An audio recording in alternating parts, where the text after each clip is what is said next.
quiet confidence that I know I can deal with like whatever life throws me. And if I looked back at myself a decade ago or longer, I didn't have that then. I think then I really walked through life with like a fear of like, what's going to come at me? Like, what is today going to present to me or throw my way? And now it's different. And it's just because I've learned, like I've gotten through things. That's my track record now. Like I know I can get through it. So most likely what's going to happen is I'll get through the next thing that comes my way. Welcome to another episode of Everyday Badassery. I'm your host, Christine Lozada. This is a podcast meant to inspire you to be just 1% more badass today than you were yesterday. It's our small moments, our small badass moments that lead to our really freaking huge ones in life. And I am so fired up for today's guest, Julia. The first time I ever looked at Julia, she's got this air around her. Yo, this girl is a badass. And I knew it immediately. And I was just like, I'm so curious as to why. And one of the things I learned immediately about Julia is that she left the corporate world to do something else. And now she has a successful dance studio in New York City called Sass Class, in which she empowers women to feel confident through dance and more.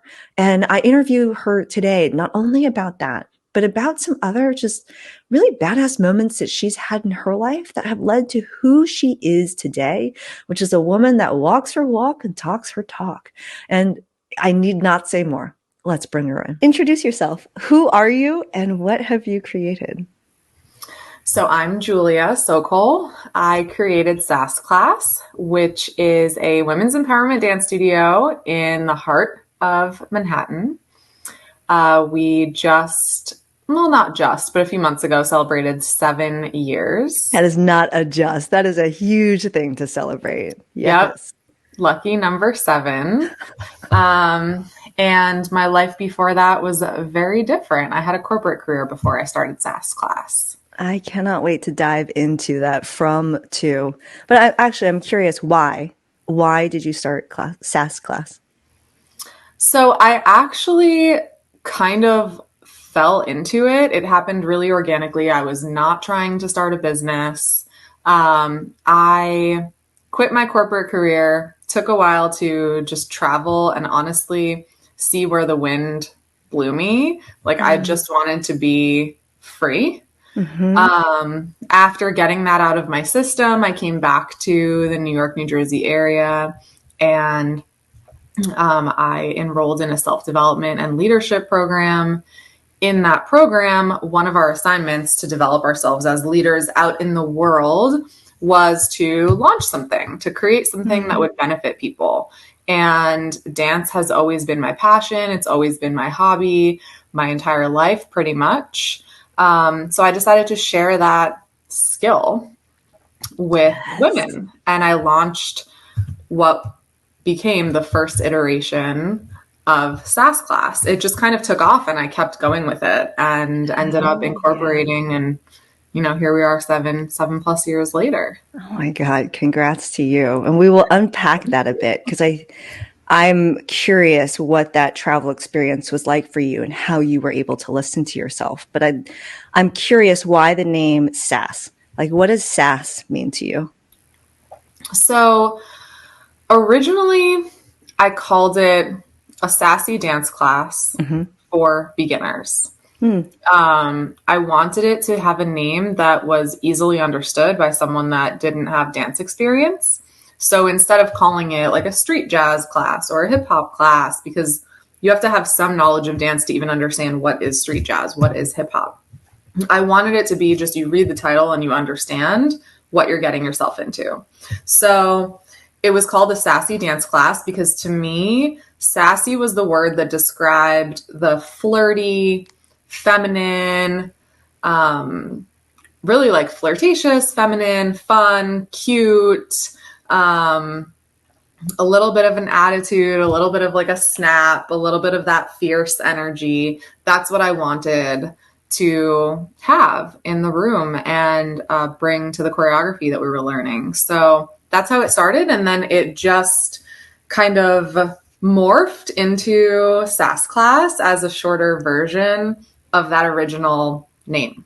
I love that. And for someone who is trying to imagine what that looks like what your dance classes look like, for someone who has never done anything like that before, if they were to walk into the studio, how would you describe the style of dance for Sass Class? Well, now it's like we have many styles of dance that we offer. Back when I first started, it was a street jazz vibe. It was that dance style, like street jazz, jazz funk, hip hop, a little bit of all of that.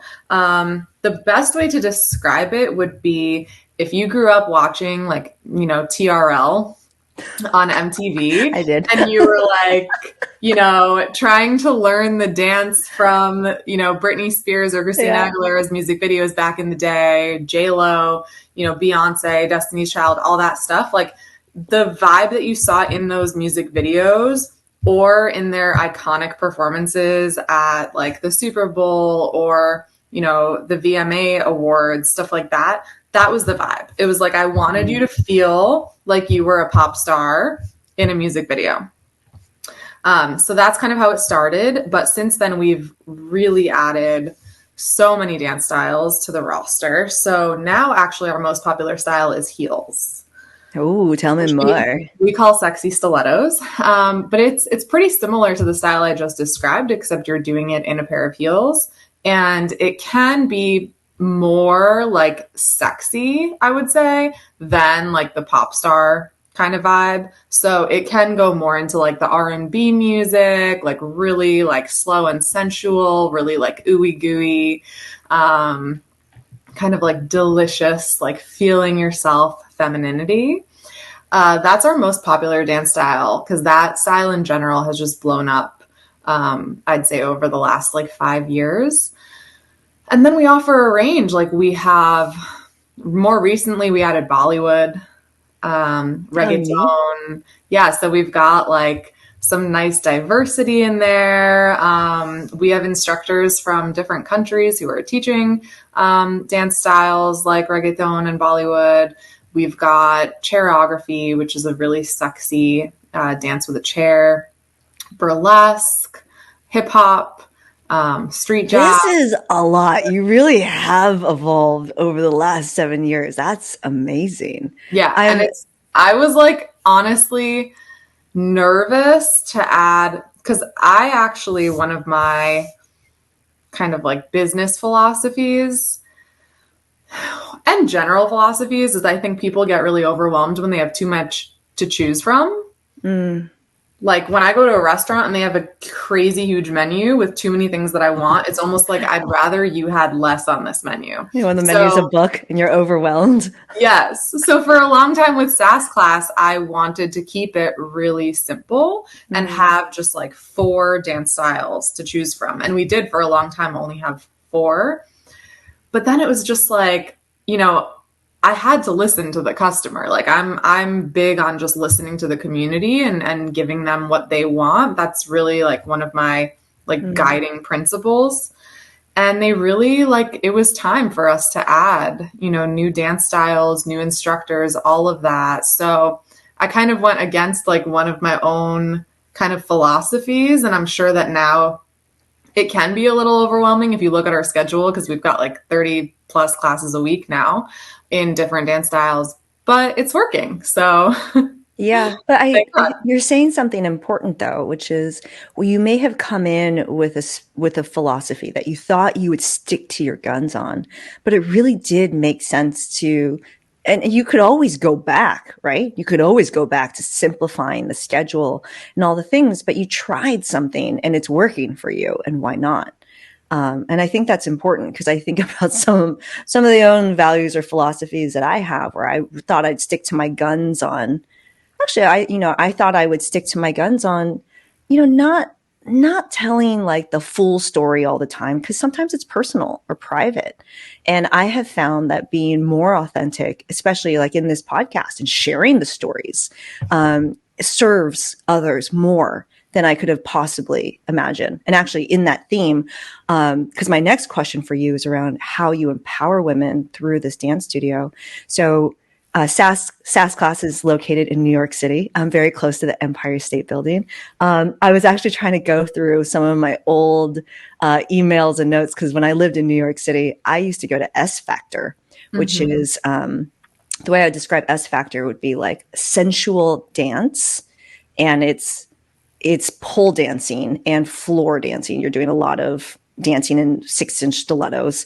I was trying to figure out if I've been to Sass Class, and to be honest, I think I have, but you might have to look me up in your system. But I'm totally gonna do that. But in the spirit of transparency, like, it is intimidating to go into your first class. And I remember the first time I ever tried any of these styles of dance. And for me, I have a dance background. I did a lot of hip hop. I've done a lot of, I used to dance hula at Disneyland when I was a child. So I've done dance, and I'm used to being in front of an audience. And the scariest thing was being in front of a mirror with other people doing a more sensual style of dance. Yet it ended up becoming one of the most empowering things for me that really helped me to find confidence from within. And so I'm curious, like, how it's been for you to see some of the women who've gone through your studio and what kind of empowerment it's given them. I know it's a broad question, but I'm curious if there are any, like, without naming names, like specific stories you can think of. Yeah.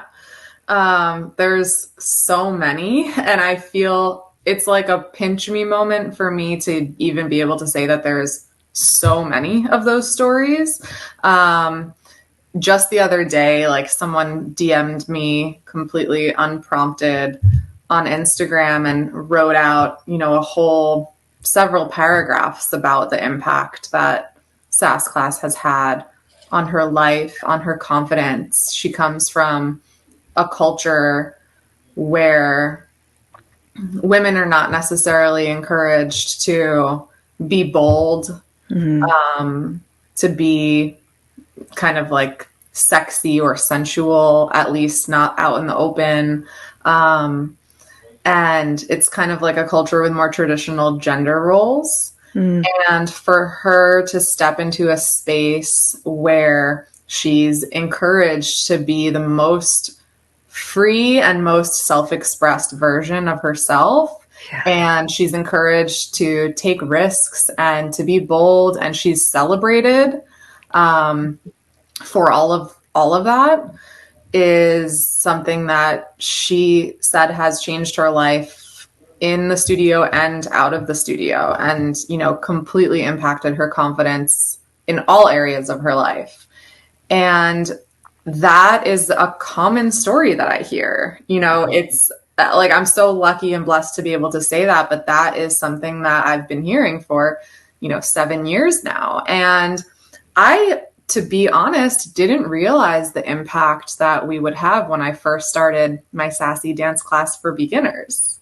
That was something that I started to realize along the way as I saw really quickly, I saw the impact we were having, and I started to really hone in on that, use that, as something that we focused on when we were kind of like marketing the studio, because I realized that is something you get from this experience. And I also started to think about, how can we even encourage that further? Like, how can we take what's naturally happening and, like, even continue to encourage women in being bold, being confident, finding their own, inner power, inner strength, finding their self-love again. So that's something we've also just cultivated more over time. We've started to offer new types of workshops and programs. It's something that I've baked into, like, my onboarding process when I'm onboarding new team members. It's something I consider when I'm even considering who I'm going to hire. So that's really, really important to us. I love that. That's really powerful. And as you're sharing the story, I'm like, I'm thinking back to Christine. I started sensual dance, I guess, in like 2011. It was a long time ago. It was not recently. And I remember going through my own journey. And one of the things that's really empowering is you think you need to look perfect in these dances, but the imperfection is often what's celebrated.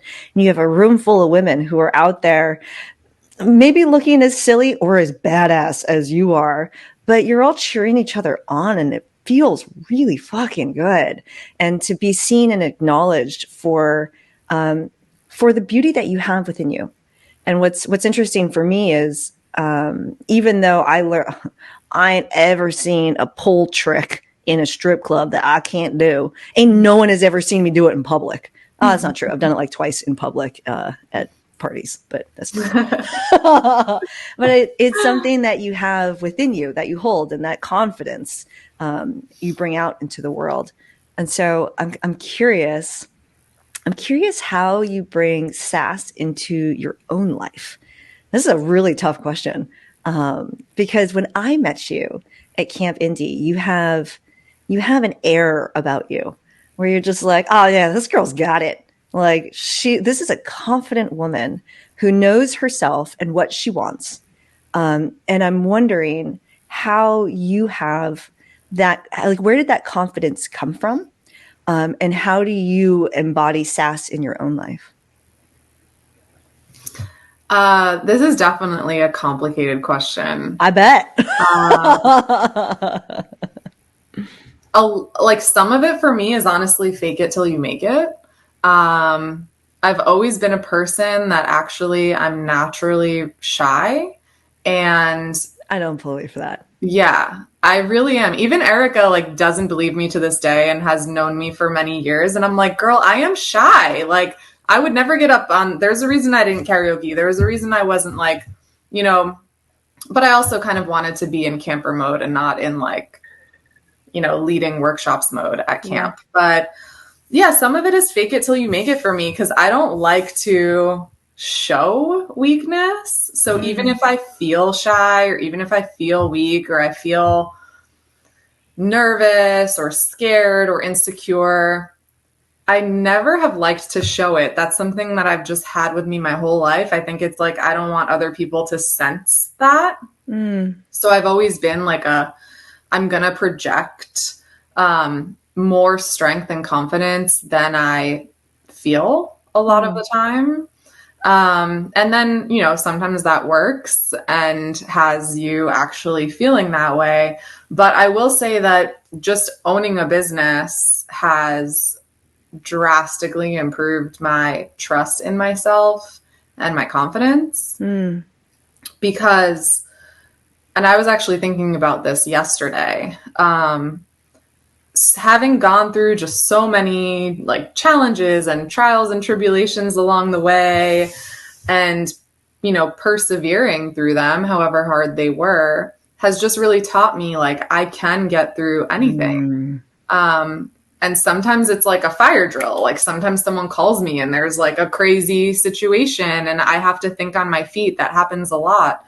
And sometimes it's something where I have more time to like deliberate and think about how I want to handle it. So I've just had so many challenges that I've had to get through that I think presented themselves to me specifically because I'm an entrepreneur and own a business, because it might have taken me longer to be met with so many challenges if I didn't have a business. And that's just developed my confidence in myself so much, because I know I kind of walk through life with just like this almost like quiet confidence that I know I can deal with like whatever life throws me. And if I looked back at myself, a decade ago or longer, I didn't have that then. I think then I really walked through life with like a fear of like, what's going to come at me? Like, what is today going to present to me or throw my way?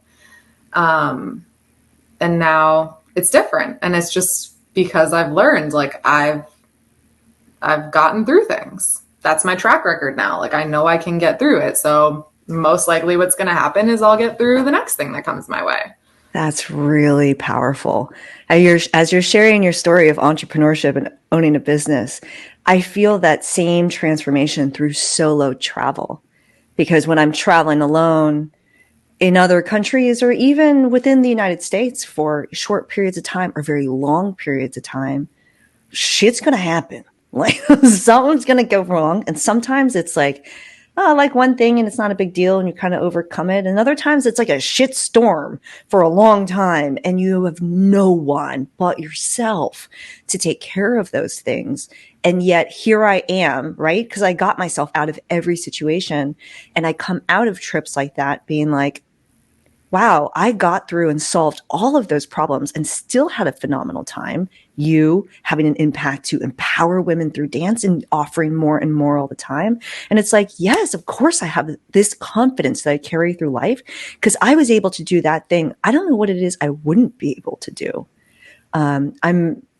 I am curious to hear more about your travels. You were talking about like you gave yourself time to like be free and like just figure things out.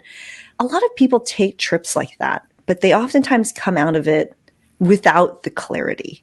But it sounds like you may have had a trip that gave you a little bit more direction, maybe. I'm curious what that trip was. Where did you go? What was it like? And what kinds of things were you processing while you were on that trip?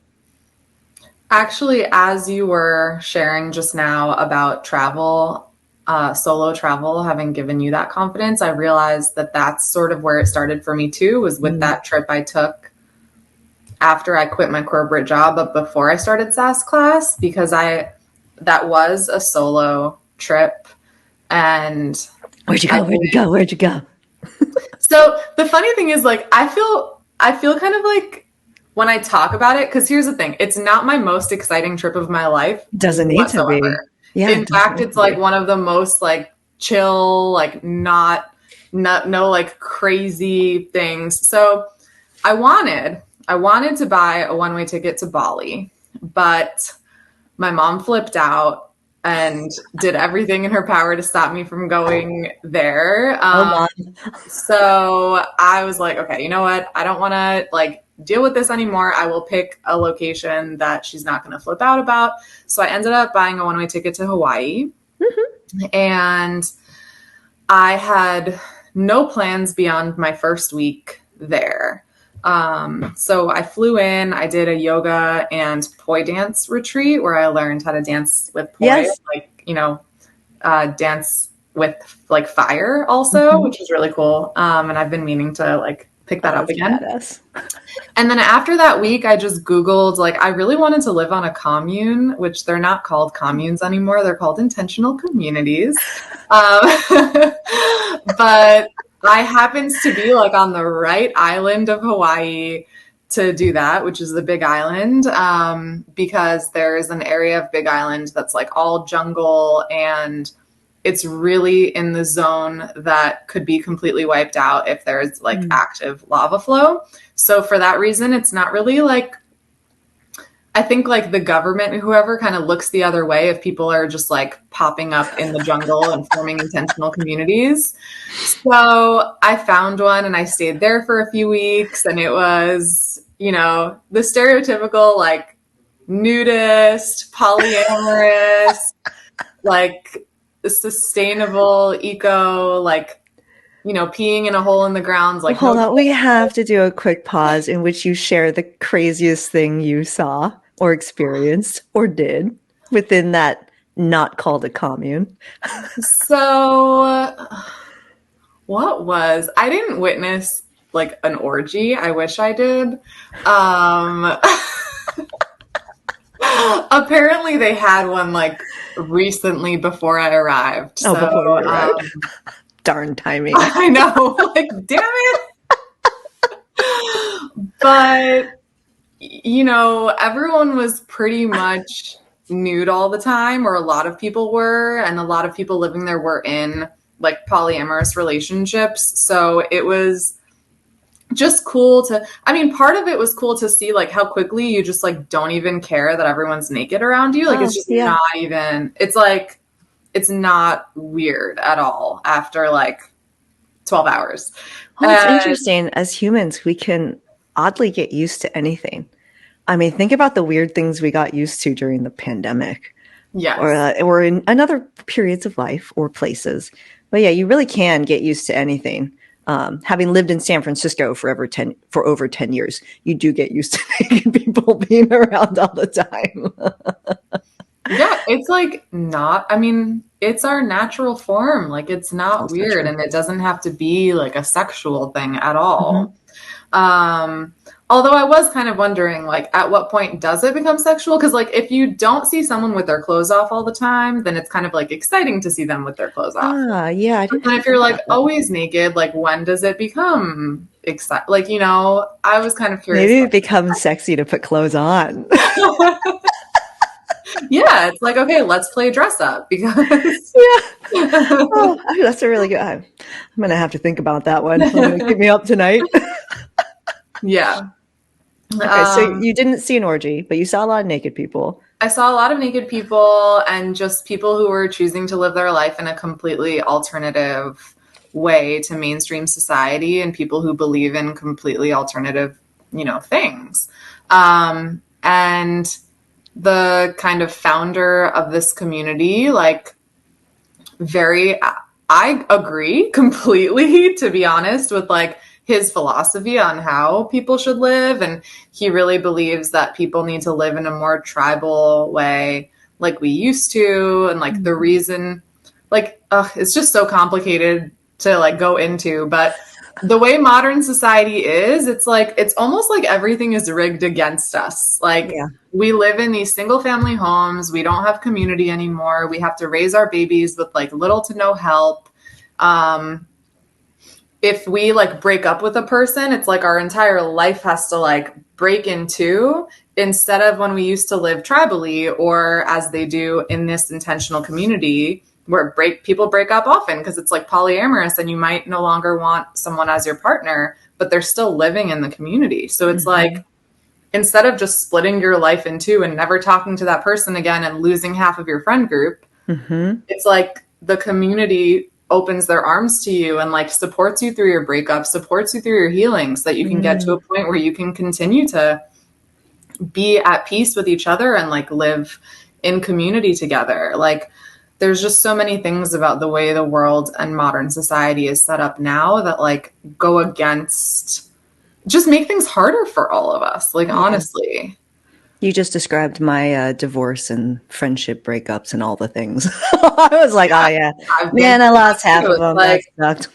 it's like why does it have to be that way? Yeah, And it's then really true. it puts like way more pressure on getting into a relationship because like your entire world's going to be blown to bits if you get out of that relationship. So then people tread more carefully about even like forming connections. That's probably why people keep things so surface level a lot of the Yeah. time these days or like don't want to commit. Like, yeah.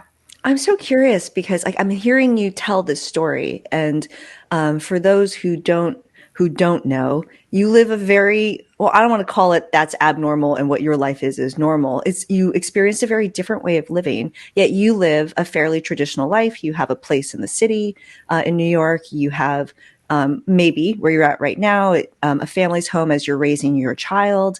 Um, what did you take from that experience that you brought into your current life now, whether it's a way of living or a way of thinking? I'm curious.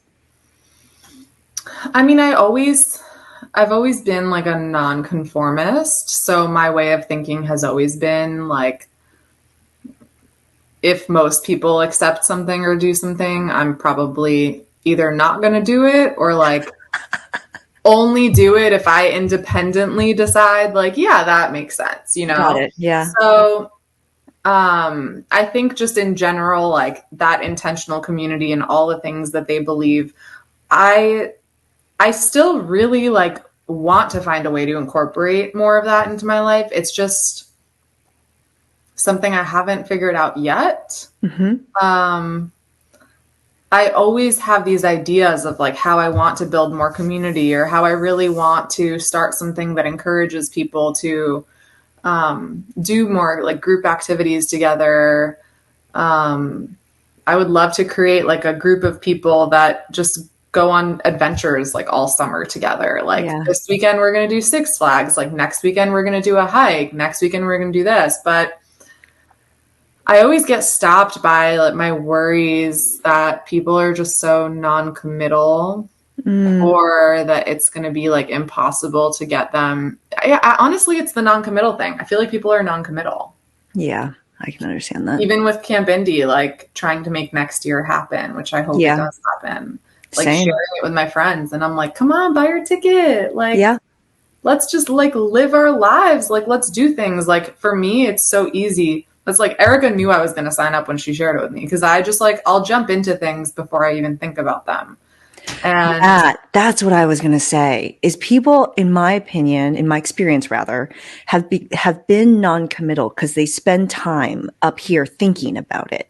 And for me, because Erica had invited me to World Domination Summit and then later that's how I got connected with the whole Camp Indie crew.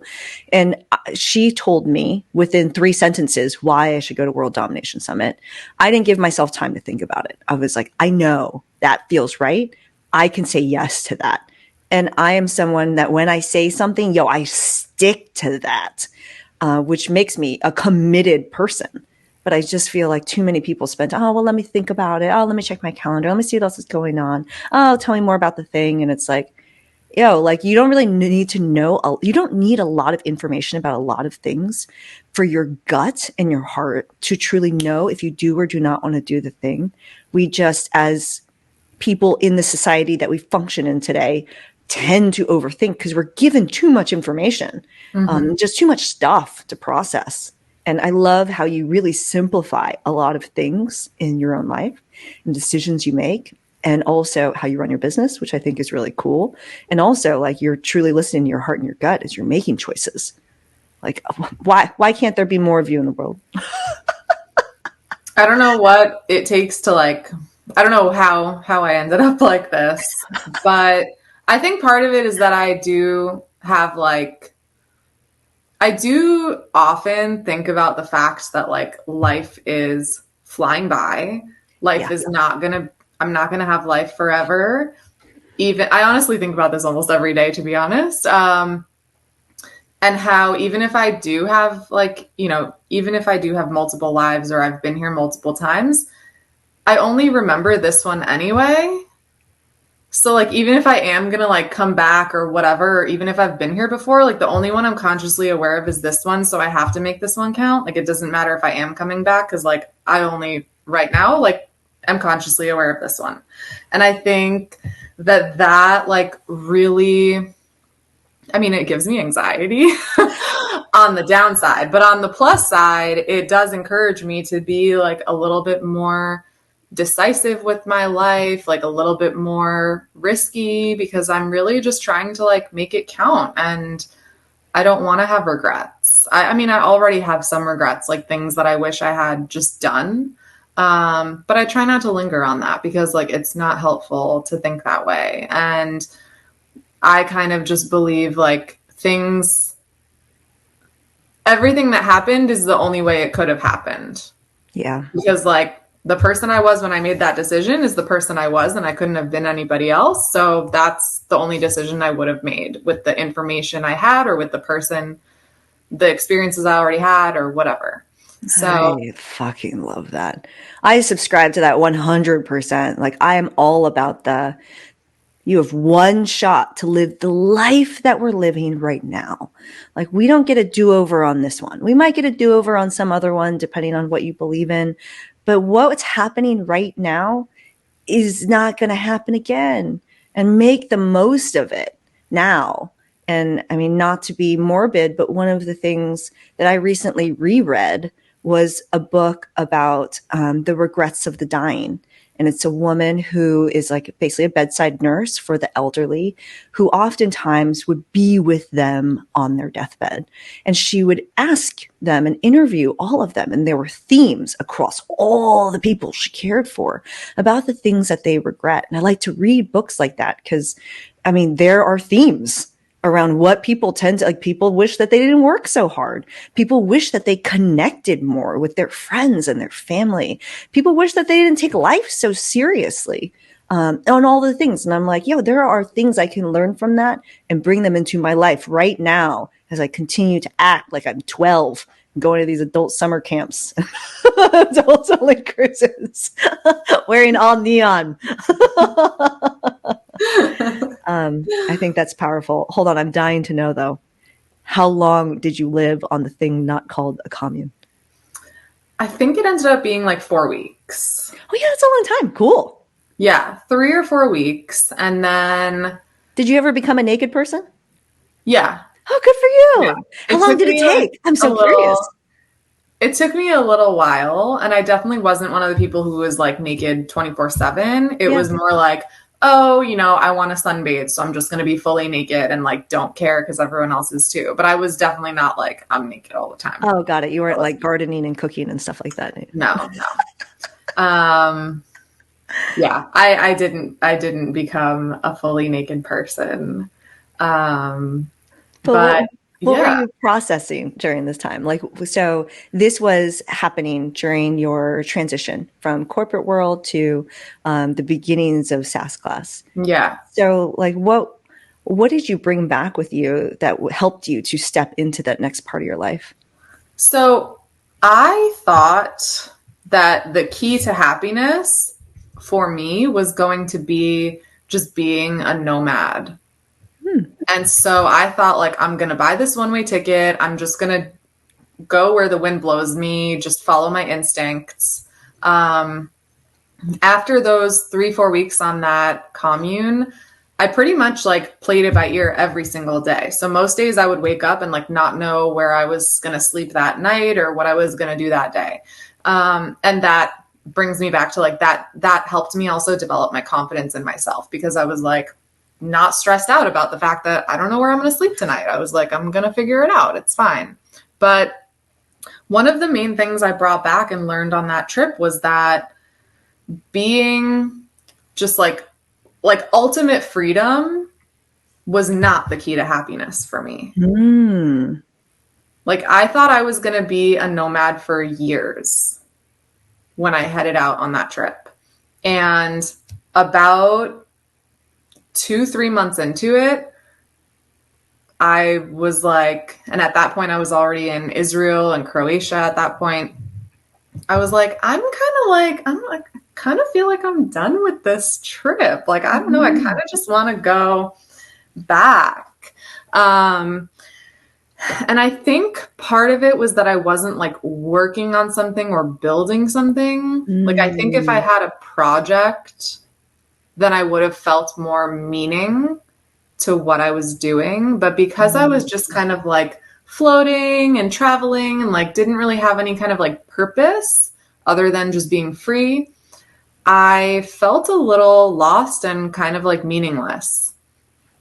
And to my surprise, I was like ready to go home after 4 or 5 months and came home. And that's when I did that self development and leadership program. And that's when I kind of started Sass Class without realizing I was starting a business. And, now my life has so much meaning. But I think it would have been different if I had some project that I was doing as Yeah. I traveled, because it would have given me that meaning or that purpose that I felt I was missing. Yeah. I think it's interesting because we heard this at Camp Indie, how a lot of people think that the words travel and vacation are synonymous. And traveling can mean something else and more than that. And I'm fascinated by what you're saying because, like, whether you're traveling or just going through life, if you don't have something that you're growing toward, working toward, giving back toward, whatever it is that's making you feel like you have daily meaning and purpose, when your growth stops in that way, like what else is there, right? And it's one of the reasons why I feel it's so important to not only give back your gifts, if you have something to share, like help others to learn and grow so that they can start their own paths, but also it's really important to not wait for retirement. And that was something that I was really taught growing up, which was like, just wait, like work really hard your entire life so you can finally enjoy it at some age way later down the line. And hopefully, you live a long life thereafter. I think those are great learnings that you had on your trip. Thanks for sharing that. Oh, hell yeah. All right. We're going to pivot a little bit because one of the things that I learned spending time with you at Camp Indie was that you and I have both been at that adult summer camp before together. And one of the things that I used to do was I used to do innovation work for like office spaces, which sounds kind of weird, but I worked a lot with WeWork, the co-working place. And you and I both happened to be at their adult summer camp at Club Getaway over 10 years ago. Not Club Getaway. What? Wait, what? Where was it? Was not at Club Getaway. Where was yours then? So WeWork was at... No, but we were at the same one. No, we were at Club Getaway with Girl Talk and Michael Franti. That wasn't at Club Getaway. I don't know where we were. Okay, hold on. Let's just pause on that. We were at an adult summer camp. And one of the things that I learned that I think is really fascinating about you is that you had a period of years and that you were going to a lot of these different adult summer camps.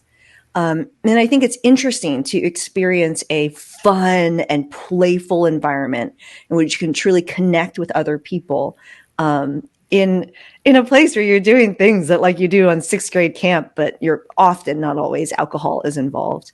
And I'm curious, like, what were some of the things that stuck with you over the years that you kind of took away from attending all of these adult summer camps? Well, most of them were not just about, but did involve like alcohol, partying. But there was one that did not. And that one was definitely the most impactful, the one that has stuck with me. And honestly, like the best thing I've ever done in my life. So that one was called Camp Grounded. And that one, was maybe the first adult summer camp that I went to. But that was hands down the most magical, the most impactful, the most special experience ever of my life. And that summer camp had rules. And the rules were no real names, no age, no work talk, no alcohol, no drugs, no time. Oh, no time. And no digital technology of any kind, which includes cameras, cell phones, TVs, Wow. all of that. And that was like a 4-day weekend. Yeah. You had to check in your cell phone, so you couldn't even get to it. Like you had to give everyone like, back home, like the landline number in case of emergencies while you were there. Thankfully, I didn't have any emergencies, so I didn't have them like over the speakerphone, like Julia to the, main cabin or whatever.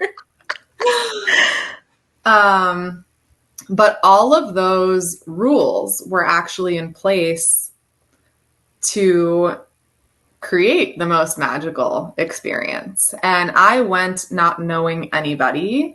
So for me, I was completely like, you couldn't use your real name or talk about work because nobody knew me. Like nobody knew my real name. Like I wasn't there with one friend who knew who I really am in real life and what I do for work. It was like I was Rain for the weekend. Yeah. Nobody knew what my life was, how old I was, what I did for work, like anything about me, other than facts outside of like what I do for work. So you couldn't default to the usual questions, which is, hey, what do you do? Yeah.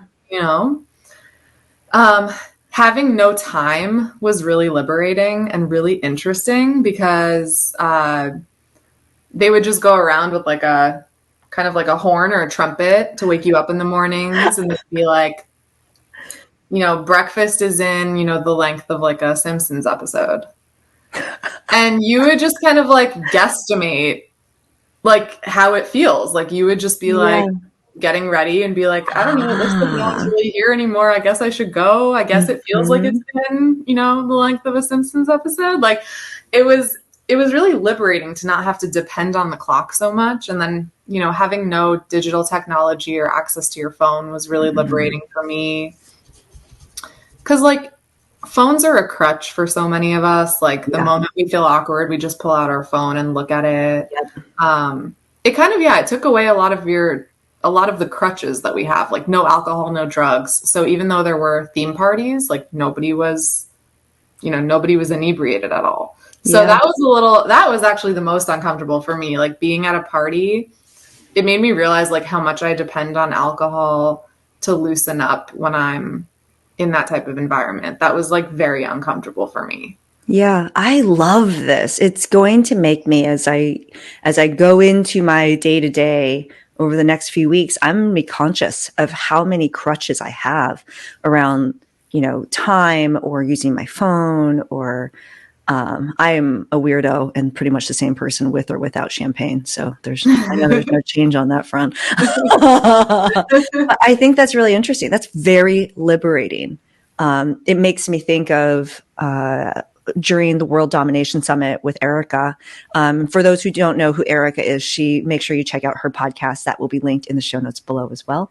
But during that time, we were encouraged by Colin O'Brady, who walked across Antarctica alone, pushing all of his own food and necessities on a 320 something pound sled, to go, because he used to walk 12 hours a day, to go on a 12-hour walk ourselves, wherever we are in the world, with no music, no headphones, no cell phone, nothing.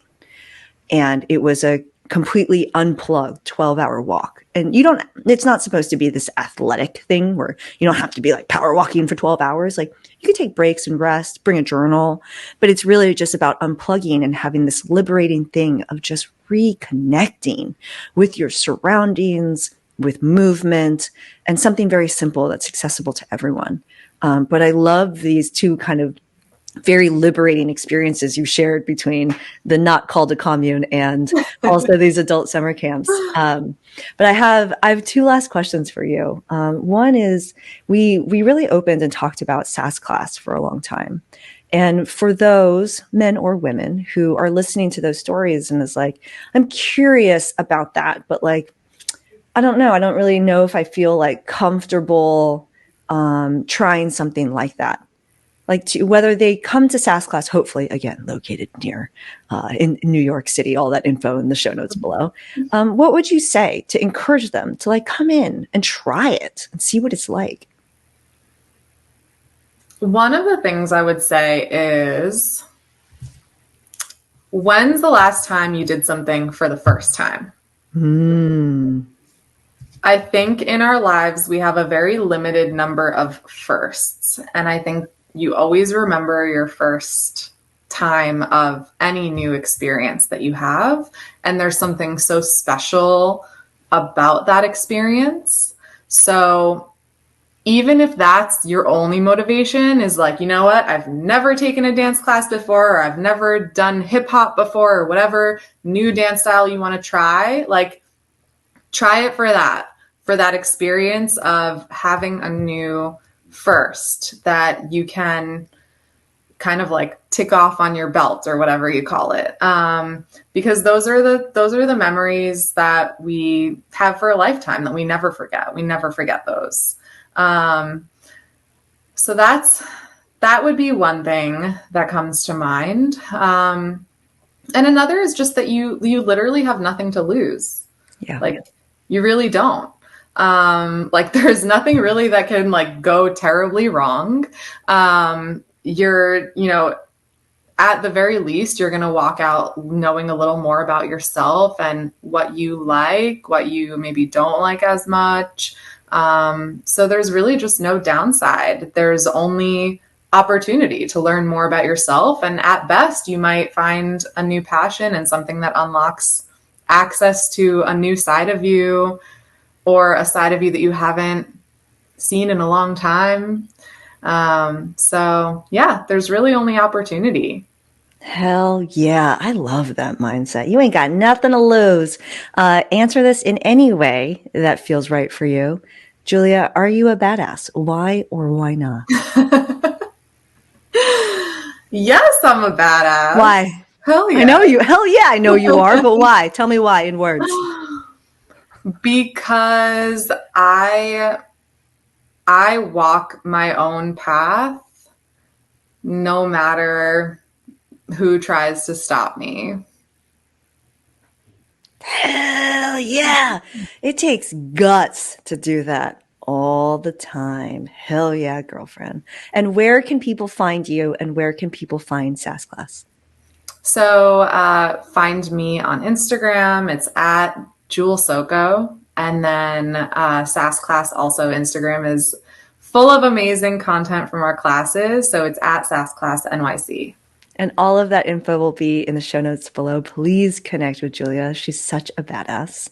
Thank you so much for doing this with me. Thank you. I think you can see why I love this woman, right? Julia is so amazing. Please connect with her.